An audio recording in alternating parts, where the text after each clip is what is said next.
I'm going to try and talk about the next stage, which is how you get from knowing that there's something that we need to do to how we can actually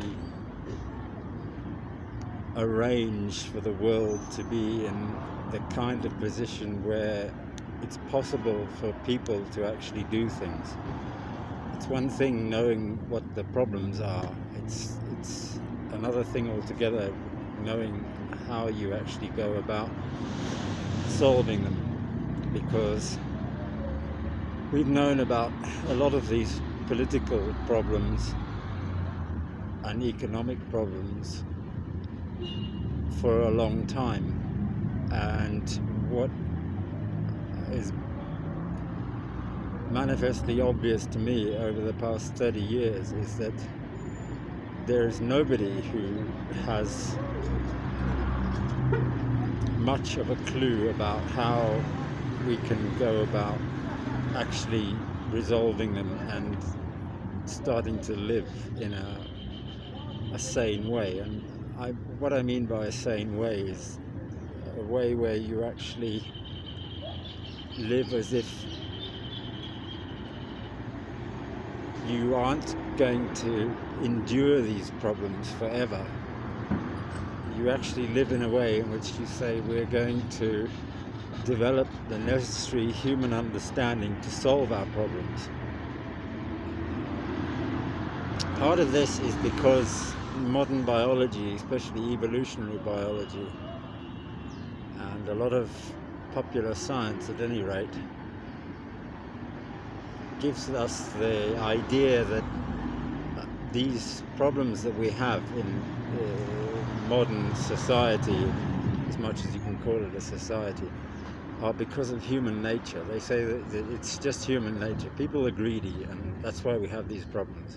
People will become corrupted if they have power, because power corrupts. This is a kind of law of politics and things like this. Well, once we've identified laws of politics like power corrupts,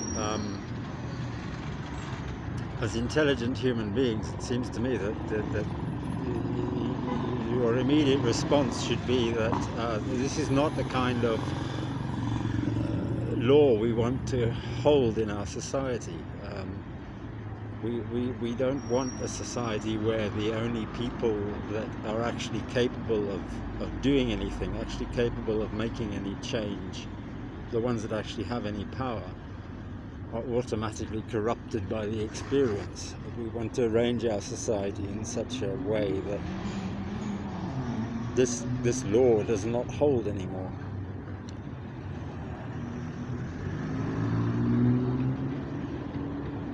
And perhaps what stopped people from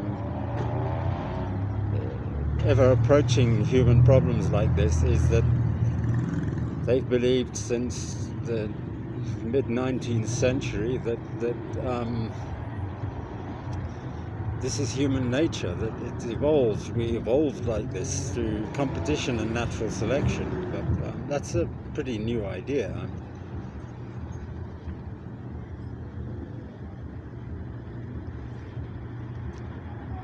So the problems are quite deep in philosophy and in the way we do science.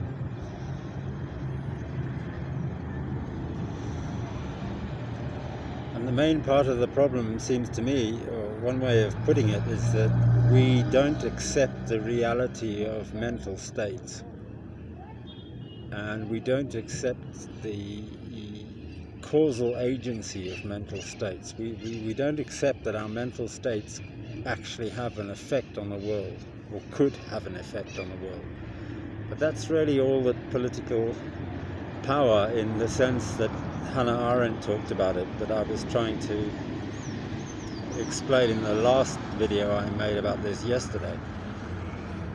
The idea of political power is the populace has some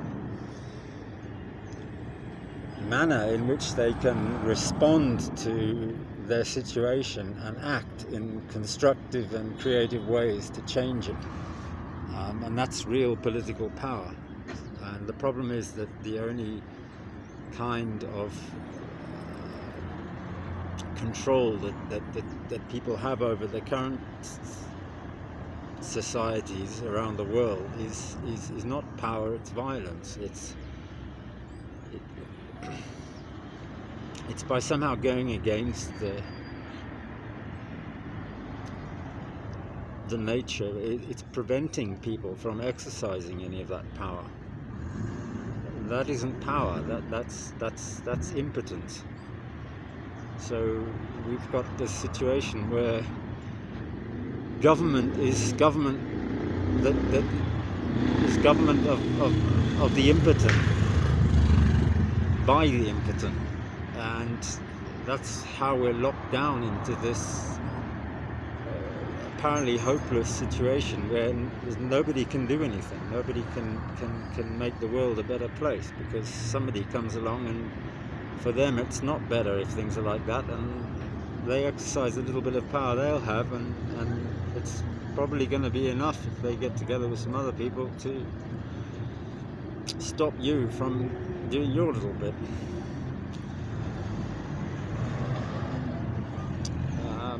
And this is not a natural condition. This is not how nature necessarily works. It may be how nature works under certain conditions.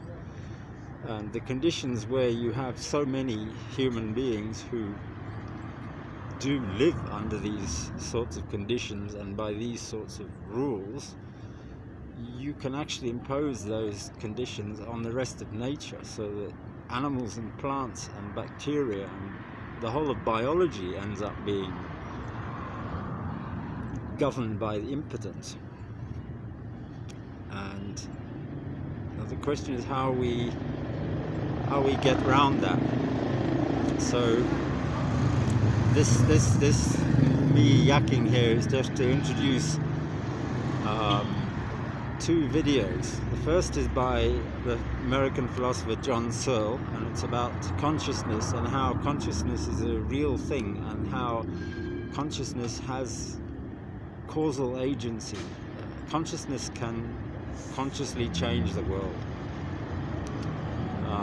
And the other is by Jeremy Narby, who's an anthropologist and a trained scientist, and he talks about how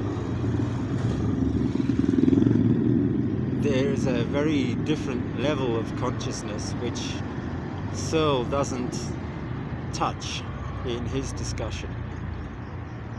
And